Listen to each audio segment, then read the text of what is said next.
everyone, and welcome to another Fingal video and to my home library tour. And so today I'll be showing you the books that I like to read, so I'm a bit excited. Now, two things to know. Well, my accent, yes, I am French, yes. But also I'm a bit of a fussy reader, and sometimes it takes me a bit of time to find what I really want to read. But when I do want to read, I'm full on in it, in the book, and it's really hard to drop it. So I just want to show you a few of the books that I found in the past few years.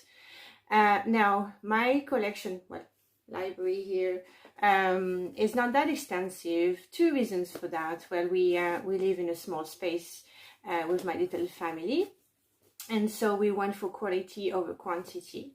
And actually, we don't need to buy that many books because we have full access to our libraries. Yes, they're now open, and so we just don't need it. And anything and any books that we might need, we'll find it in the libraries. So that's a big, big plus. So on to my collection. Now, I love traveling, and we're hoping to travel all over the world. Of course, we've been to France and a few countries in Europe, bits of Africa. But I do like this one called Living Abroad, Japan, by Ruthie Carnegie.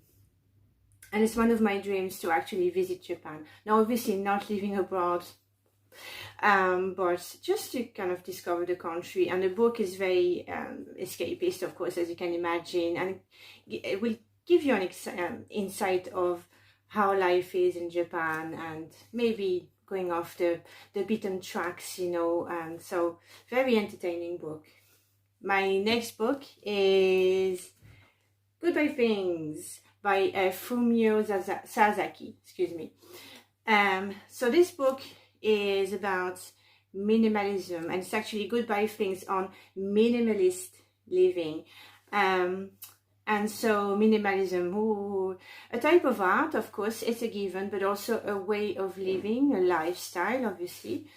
And this man, I think at the point when he was probably very stressed out in his life, in his job, decided to go beyond decluttering. So he got rid of all the unnecessary things in his life, but also unnecessary relationships, and decluttered everything down to, I'd say what was down to his own mind, really, to be able to focus on what's essential in life, really, which is, as we know, you know, family, well-being, you know, the things that we love doing, passions, maybe new careers, you know, that we wouldn't think maybe that we would have access to. So it's very inspiring, and it's actually a book very similar in the same idea as Everything That Remains by Joshua Phil Milburn and Ryan Nicodemus, and they're known as the minimalists. This is where I got the idea, basically, from a documentary we watched with them. And the same thing, they got rid of all non-essential things in their life, just to make space for what was really important. And actually, down the line, they found themselves to be happier.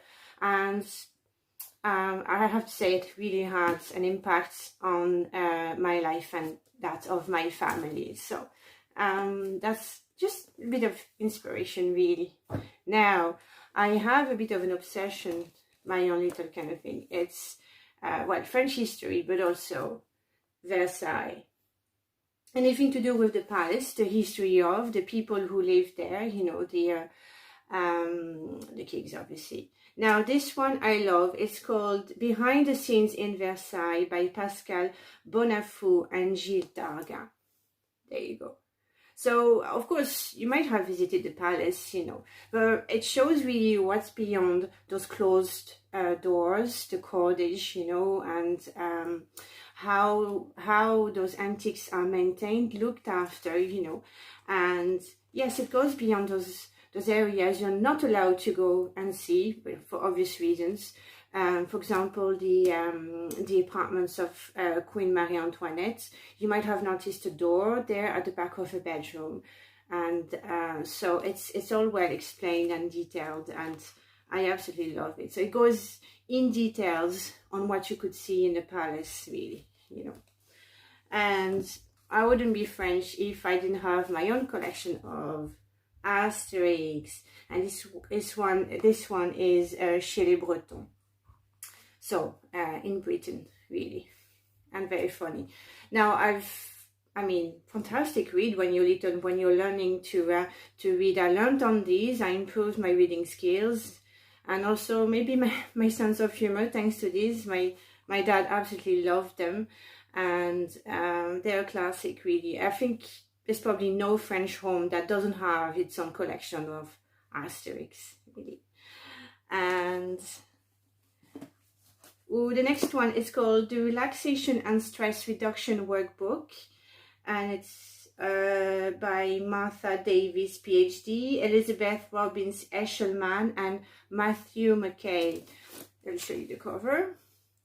And this is actually a book, and as well as a workbook, obviously, and you can actually adapt it to your own situation. So relaxation, stress, anxiety, really, any issues like this, you can adapt it to your own issues. I'll show you the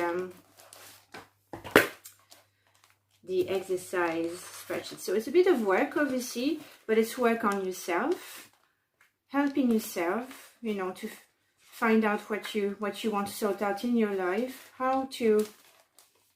So this is one of the exercise pages, and how to really improve your life again and learn how to relax. And you kind of unpack your own issues there with that book, and it's also available in the libraries if you're interested. Now, last but not least, and this one is more down for the books in Memory Lane, and oh my god, it brings back so many memories.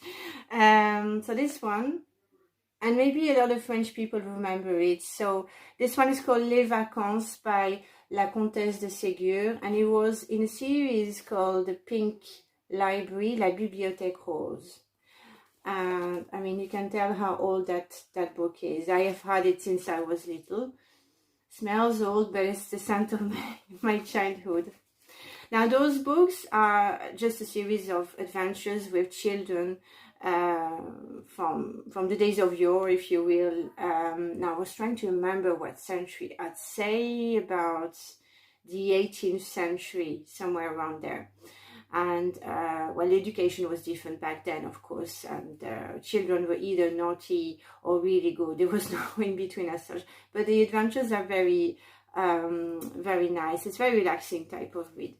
But what to know about this is that now I've been telling this story to all my colleagues, and is that as a child I changed all my books into library books. So back then, when you had a little card holder, and on the card the librarian would stamp in the return date, and you know, and so I did that. I changed all my books. I was trying to convince everybody to borrow the books from my own library, and I was charging fines, very expensive fines, by the way.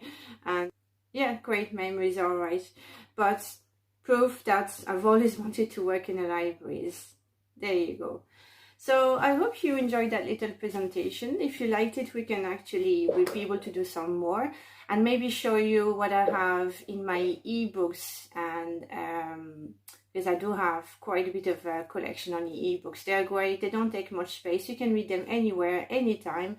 And as it happens, we have a fantastic collection on fingal.ie on BorrowBox. You can download the app, or you can sign up from the website and have access to wondrous and a beautiful large collection of books. Something for everyone. So I hope to see you soon. Bye.